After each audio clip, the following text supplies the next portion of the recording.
Okay, so what you see here is the wiring harness cut in with the STS module. So what I wanted to do was keep it clean and easy to remove if at any point you wanted to. So I went on ahead and I got two HM 6-way connectors, Sumitomo style. And I can post a link in the comments on the video. Anyway, I got one male and one female, which is what this unit is and this unit is.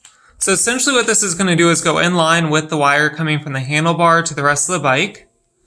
So what I've done was I used the connectors and stuff that come with the STS module to actually rough out which wires go where, and I hooked that up with the Sumitomo. When you get onto the bike itself, you'll notice that the top, so when you're looking at these connectors, essentially I just treat this as the top. That's where the latch is and the mechanism. So the top right and left on these are going to be your positive and negative. So it's important to remember that these aren't connecting, like if you connect these two, that's not the right way to do it. That's actually going to be kind of messing it up. The way to do it easiest is going to be to lay them out with the top.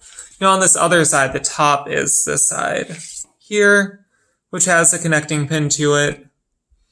This is essentially, if we were on the bike, these would plug in together like so, snap in. But so what you want to do is look on the back, like just try to pull the shrouding back as minimally as possible on the bike. So essentially what I've done is taken for granted that these instructions provided with it for wiring are correct color-wise. The gray, orange, and green wires are the correct ones. The red for the power supply, the ground is black. But the red for the power supply is actually kind of like a pinkish with a like white beiged out kind of color. You'll be able to tell because it's the only, if you take all the other wires here, it's the only one that's not in use because, like I said, there's only 5 of the 6 being used for this.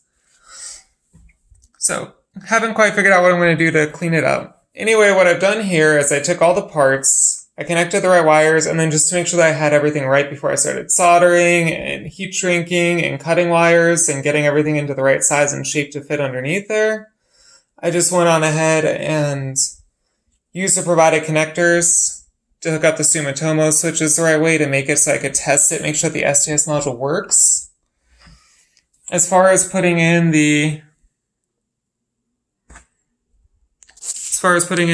turn signal blocker, that should be pretty straightforward. I can film and kind of show you what it was, but it's already been done and put back together.